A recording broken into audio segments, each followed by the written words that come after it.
जय हिंद साथियों, आज हम इस वीडियो में बात करेंगे पृथ्वी की आंतरिक संरचना क्या है।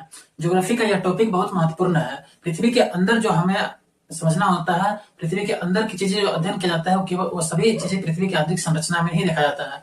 आज हम ये भी देखेंगे कि पृथ्वी की आंतरिक संरचना का अध्ययन आखिर कैसे करते हैं और जो वैज्ञानिक आज जो हम पृथ्वी की आंतरिक संरचना देखते हैं उसका अध्ययन कैसे किया होगा, कौन से विधि कौन से प्रोसेस के माध्यम से हम पृथ्वी की आंतरिक संरचना के बारे में जान पाते हैं। ये सारे सवालों का जवाब इस वीडियो में आज मिलने वाला है। पृथ्वी की आंतरिक संरचना का हमने एक फिगर बनाकर पहले से ले आया है ताकि यहाँ पे बनाने में हमें समय न लगे। इसमें हम पृथ्वी की आंतरिक संरचना की बात करते हैं तो इसमें हमें 3 लेयर देखने को मिलता है। सबसे ऊपर वाला जो लेयर आता है उसको हम बोलते हैं क्रस्ट। सबसे ऊपर वाले को बोलते हैं क्रस्ट और उसके बीच वाले को बोलते हैं मेंटल और जो सबसे नीचे होता है उसको बोलते हैं कोर। ये हमारे पास 3 लेयर होता है पृथ्वी के अंदर, क्रस्ट, मेंटल और कोर। इस 3 लेयर को भी कई कई वर्गों में अलग अलग क्षेत्रों में डिवाइड किया गया है। आप सोचोगे कि आखिर इसको डिवाइड करने का आधार क्या है। जब पृथ्वी एक ही है तो इसको फिर हम डिवाइड क्यों करते हैं? कोई ऐसा ठोस आधार तो जो होगा जो इसको 2 भागों को अलग करता होगा। तो ये बात बिल्कुल सही है। देखिए यहाँ पे लिखा हुआ कोनार्ड एक साइंटिस्ट थे, भूगोल शास्त्री थे जिन्होंने इस चीज का अध्ययन किया कि आखिर ये जो पृथ्वी है इसके यहाँ तक और उसके नीचे 2 हिस्सों के बीच का जो एक संक्रमण का क्षेत्र है, जहाँ पे पदार्थ यानी जिस मैटर से बना हुआ है क्रस्ट, उसके पदार्थ की विशेषता और पदार्थ के गुणों में अंतर होने की वजह से इस दोनों की विशेषता अलग हो जाता है। जिससे कोनार्ड महोदय ने यहाँ पे इस चीज को अलग करके और इन्होंने बताया कि एक क्रस्ट है जिसको 2 वर्गों में डिवाइड किया, ऊपरी क्रस्ट और निचली क्रस्ट। तो ये डिवाइड करने का जो आधार है वह पदार्थ की गुणों के आधार पर डिवाइड किया जाता है। जैसे यहाँ पे क्रस्ट, तो ये क्रस्ट के ऊपरी क्रस्ट है, वहां पे पदार्थ तुलनात्मक रूप से निचली क्रस्ट की तुलनात्मक रूप से थोड़ा अधिक कठोर है और नीचे वाला थोड़ा सा इसके तापमान अधिक है, इसका घनत्व हल्का कम है। इस बेस पे पदार्थ गुणों के बेस पे इसको डिवाइड किया। उसके नीचे आते हैं तो मेंटल का ये परत आता है बीच वाला। मोहो भूगोल शास्त्री थे, मोहो नाम का। इन्होंने इस चीज का पता लगाया कि हमारा पृथ्वी सबसे ऊपर क्रस्ट है और उसके नीचे मेंटल। इस दोनों के पदार्थ के गुणों में अंतर की वजह से इसको नाम रखा नीचे मेंटल और ऊपर क्रस्ट। तो आखिर इस दोनों में क्या अंतर है? क्रस्ट की बात करें तो यह ठोस पदार्थ है, जहां आज पृथ्वी पे खड़े हैं तो ये क्या क्रस्ट है, इसका तापमान कम है, घनत्व कम है और यह ठोस है। लेकिन जैसे हम क्रस्ट के नीचे आते हैं तो ये हमारा आता है मेंटल बिल्कुल गर्म लावा, जो ज्वालामुखी से लावा बाहर निकल रहा होता है उस तरीके का लावा इसी मेंटल में पाया जाता है। तो इस क्रस्ट और मेंटल के बीच के पदार्थ के गुणों के अंतर के कारण यहाँ पे इसको अलग कर दिया। आप ये मत सोचना कि ये बीच वाले जो लाइन हमने खींचा है रेखा, यह पृथ्वी पे भी है, ऐसा नहीं है। ये अध्ययन करने के लिए ऐसा लाइन खींचा जाता है, या पृथ्वी के अंदर नहीं है, ये काल्पनिक रेखा है। और ऐसा भी नहीं कि एक रेखा होगा। मान लीजिए एक पदार्थ है इतना बड़ा, तो ऐसा थोड़ी होगा कि घनत्व, तापमान, खनिज की विशेषता, ये दोनों पदार्थ के अलग अलग मिलता जुलता दिखेगा। और यहाँ पे बिल्कुल अलग, यहाँ पे बिल्कुल अलग। तो यहाँ पे क्रस्ट की जो पदार्थ था इसकी विशेषता गुणों का जब अध्ययन किया गया तो यहाँ पे देखा गया कि यहाँ पे सिलिका और एल्यूमिनियम, ये 2 पदार्थ विशेष रूप से यहाँ क्रस्ट में देखने को मिला। तो इसलिए इस क्रस्ट का नाम रख दिया सियाल। हम क्रस्ट को सियाल भी कहते हैं क्योंकि यह सिलिका और एल्यूमिनियम का यहाँ पे प्रधानता है। ऐसा क्यों है कि सिलिका और एल्यूमिनियम यहीं पे है? आपने अगर एल्यूमिनियम को कहीं उठाया होगा तो इसका घनत्व तो बहुत कम है, इसका वजन जो होता है वो हल्का होता है ये पदार्थ।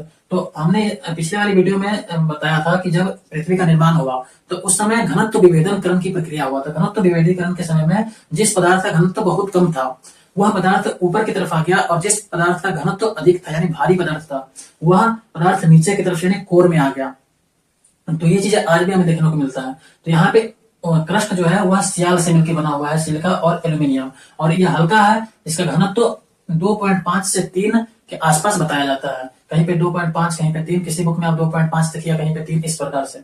तो ये क्रस्ट हो गया। क्रस्ट की विशेषता हुआ कि यह सियाल से बना हुआ है, सिलिका मैग्नीशियम, इसका घनत्व 2.5 और 3 के आसपास है। तापमान न्यूनतम है, जो हम ठंडा हो चुका है सतह, तो यहाँ पे तापमान बिल्कुल कम न के बराबर है।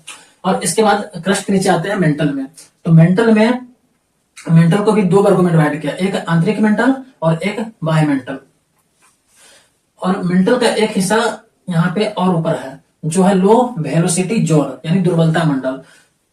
दुर्बलता मेंटल इसको क्यों कहा, क्योंकि जो निचली क्रस्ट है, ये क्रस्ट और ये लो वेलोसिटी जोन है, ये दोनों की पदार्थ के गुण में थोड़ा सा तापमान और घनत्व का अंतर है। यहाँ पे जो ये लो वेलोसिटी जोन है, ये इसका पदार्थ कमजोर है, किसकी तुलना में, क्रस्ट की तुलना में, सॉरी निचली क्रस्ट की तुलना में हल्का है, सॉरी हल्का नहीं, कमजोर है, और ये थोड़ा सा तरल प्रकृति का, ये ठोस है, ये थोड़ा सा तरल प्रकृति का है।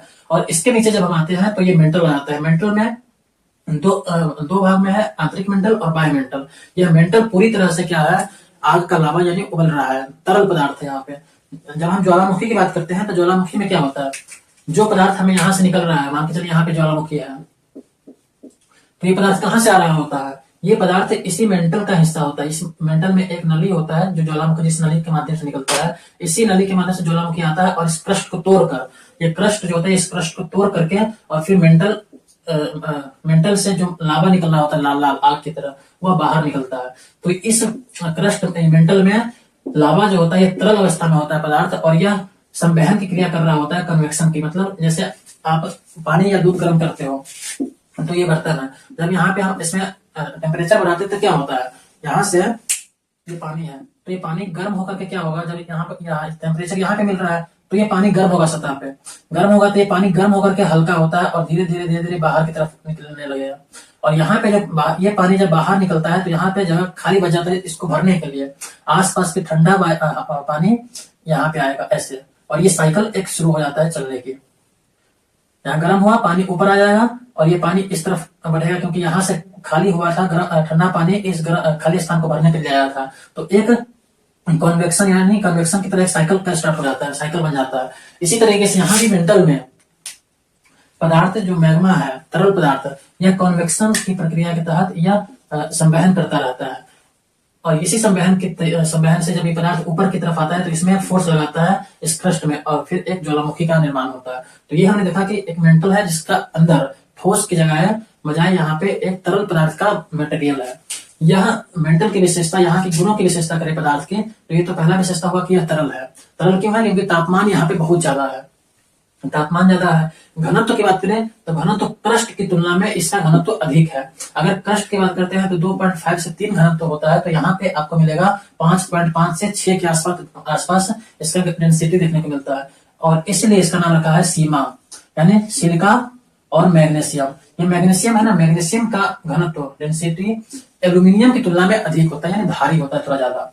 तो घनत्व विभेदीकरण की प्रक्रिया के तहत ही क्रस्ट की तुलना में जब मैग्नीशियम का घनत्व कम अधिक था तो ये तुलनात्मक रूप से इसके नीचे आ गया, बैठ गया। तो यहाँ पे घनत्व इसका अधिक हो गया, तापमान इसमें अधिक हो गया।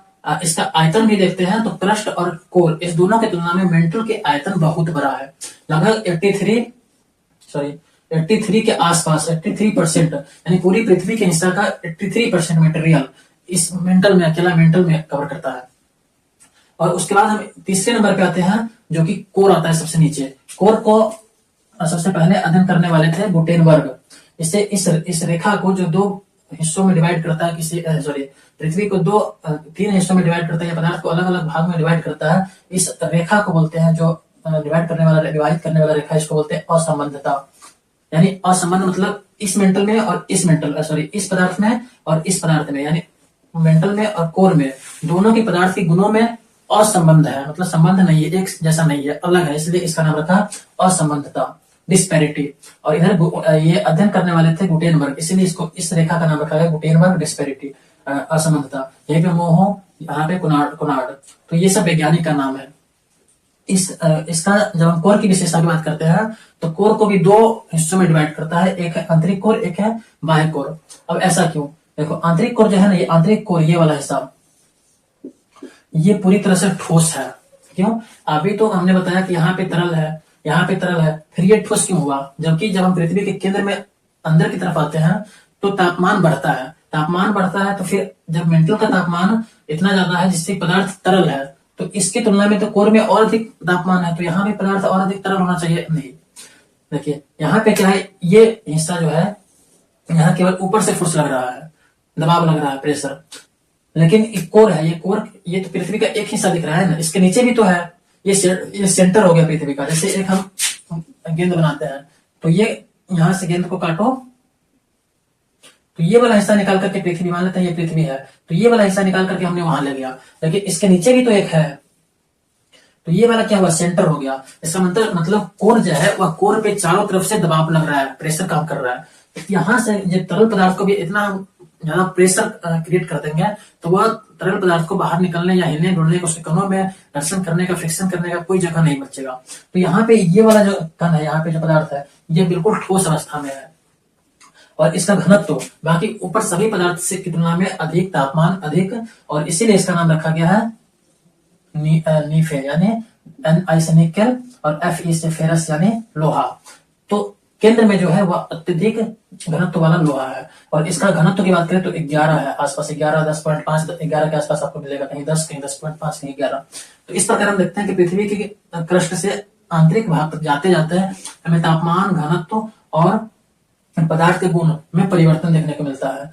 घनत्व बढ़ता है, तापमान बढ़ता है और इसकी गहराई की बात करें तो यह मान लेते क्रस्ट है, तो ये पृथ्वी है। तो यहाँ से एकदम बीच में हम किसी इस पृथ्वी के जब बीचों बीच जाएंगे सेंटर पे, इसका डिस्टेंस कितना होगा, इसका 6371 किलोमीटर यानी 6371 किलोमीटर। जब हम पृथ्वी के अंदर गहराई में किसी चीज से अगर खनन करते हैं, खुदाई करते हैं और अंदर जाते हैं तो हम पृथ्वी के सबसे बीचों बीच में खड़ा होंगे, 6371 किलोमीटर। क्रस्ट की बात करें तो क्रस्ट को डिवाइड करता है यहाँ पे 30 किलोमीटर गहराई पे जाते हैं तो हमारा मेंटल शुरू हो जाता है और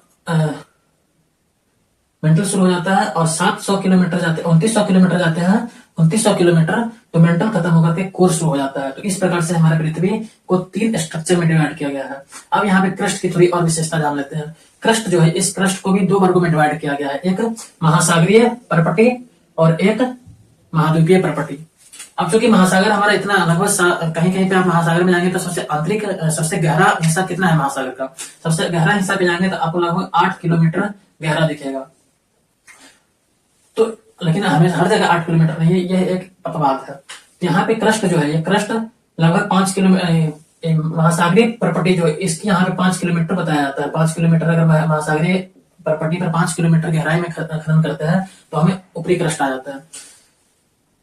तो ये 5 किलोमीटर यहाँ पे करते हैं और ये वाला जो महाद्वीप जहां हम खड़े हैं इसको बोलते हैं महाद्वीपीय परपटी। और जो समुद्र के नीचे परपटी है, जल को हम नदी में तालाब में जल रहता है तो उसके नीचे भी तो सतह होता है जमीन का, पृथ्वी का, तो जल के समुद्र के नीचे भी पृथ्वी का सतह है। तो ये क्रस्ट हो गया, ये महासागरीय परपटी हो गया, ये महाद्वीपीय परपटी हो गया। और ये पूरा मिलकर यानी निचली क्रस्ट, ऊपरी क्रस्ट और महाद्वीपीय परपटी और महासागरीय परपटी, ये तीनों को मिलाने के बाद हमें क्या मिलता है, स्थल मंडल मिलता है। यानी अब आपको कोई कहेगा कि स्थल मंडल क्या है,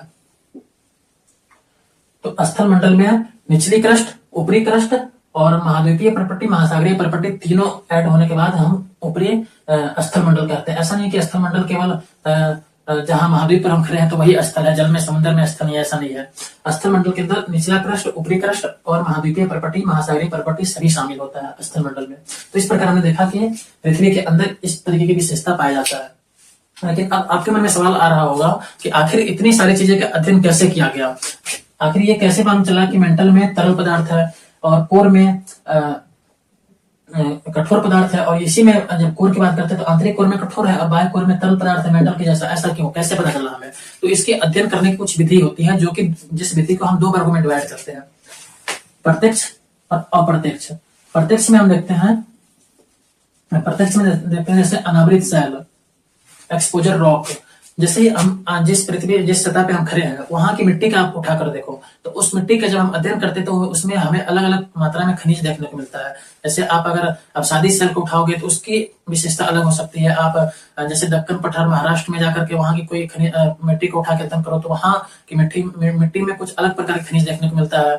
बिहार में आप किसी मिट्टी को उठा के अध्ययन करो तो उसमें अलग प्रकार के खनिज मिलेगा। आप तटीय मैदान में जाकर के मिट्टी को अध्ययन करो, अलग अलग खनिज की मात्रा दिखेगा। वहीं आप राजस्थान की बालू का उठाओ, उसका अध्ययन करो तो उसमें भी खनिज की मात्रा अलग तरीके का मिलेगा।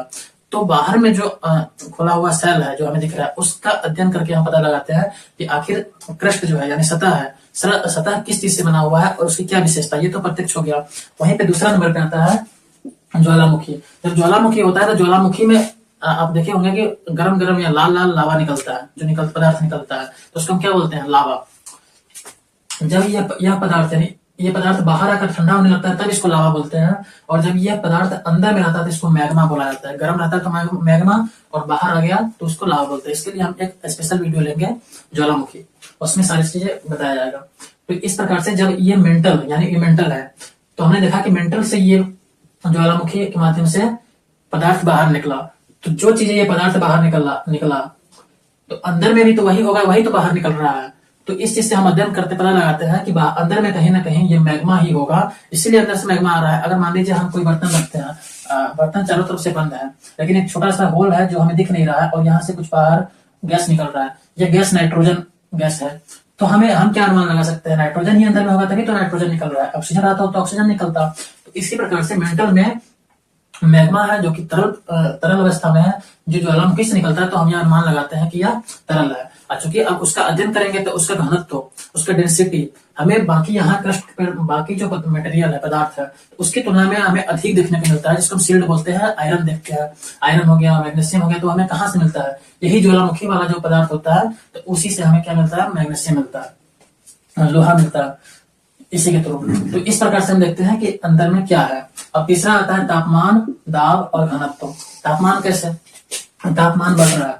आप सोचोगे फिर इसमें पृथ्वी में तापमान गहराई के साथ क्यों बढ़ता है, इसके कई कारण है। पहला, जब पृथ्वी बन रहे थे, बनने की प्रोसेस में था, उसी समय पे इसमें घर्षण और दबाव की वजह से, फ्रिक्शन से यहाँ पे तापमान आया, तापमान बढ़ने लगा, क्योंकि पूरा के पूरा पृथ्वी तापमान इतना ज्यादा था कि पूरा के पूरा पृथ्वी आग का गोला था। और दूसरा, इसके अंदर जो पदार्थ है, जैसे यूरेनियम हो गया, थोरियम हो गया, मोनाजाइट हो गया, तो इस प्रकार के ऐसे पदार्थ हैं जो फ्यूजन की काम करता है, न्यूक्लियर फ्यूजन जैसे, तो वहां से रेडियोधर्मी पदार्थ इसको बोला जाता है। उस पदार्थ से टेम्परेचर निकलता है और एनर्जी रिलीज होता है। और तीसरा कि इसमें पदार्थ तो संवहन भी कर रहा है, कन्वेक्शन, तो यहाँ से घर्षण, पदार्थ के बीच घर्षण, दबाव, ये सभी चीजों से यहाँ पे तापमान बना रहता है। तीसरा, दाब। अब दाब कैसे हुआ, अब चूंकि इसका प्रेशर अंदर में है, अब जब पानी में नहाने जाओ, तैरने जाओ, तो समुद्र क्या बहुत गहराई में जाओगे तो फिर आपका वजन, मतलब आपके ऊपर भार बढ़ता जाता है। ऐसा क्यों, क्योंकि ऊपर जो आपकी सतह, आपकी पीठ के ऊपर जो जल है, सर के ऊपर जितना जल है, उसका वजन कहीं ना कहीं आपके ऊपर आएगा। हम यहाँ पे खड़े हैं तो हमारे ऊपर लगभग एक स्कॉर्पियो के बराबर वजन हमारे शरीर पे लग रहा है। क्यों,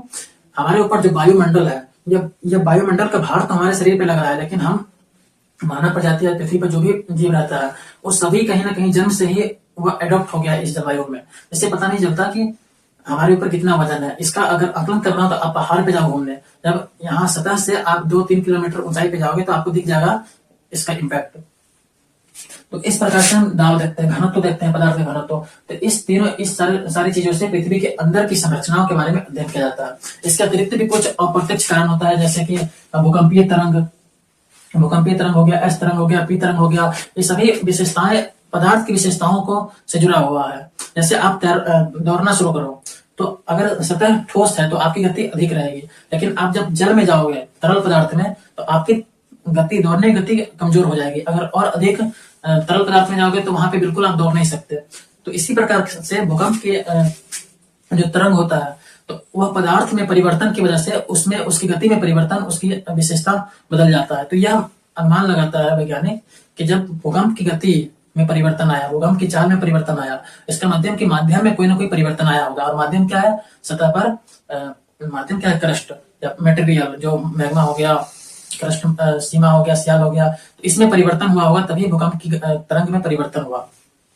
और तीसरा, चुंबकीय सर्वेक्षण। आपने ये बात सुना होगा कि पृथ्वी की वायुमंडल में एक क्या है, चुंबकीय क्षेत्र है। चुंबकीय कहां से आता है, तो कोर से आता है। कैसे, कोर में चुंबक कहां से आया, देखिए अभी हमने बताया कि इसका नाम क्या है, निफ है, यानी निकल और फेरस यानी लोहा। यहाँ पे लोहा है और यहाँ पे क्या है, कन्वेक्शन हो रहा है तरल पदार्थों का। तो जनरेटर जैसे बिजली उत्पन्न होता है, यहाँ पे एक प्राकृतिक जनरेटर का काम करता है। यहाँ पे ठोस लोहा है और यहाँ पे भी लोहा है, जो कि यहाँ पे इसके चारों तरफ कन्वेक्शन का काम करता है।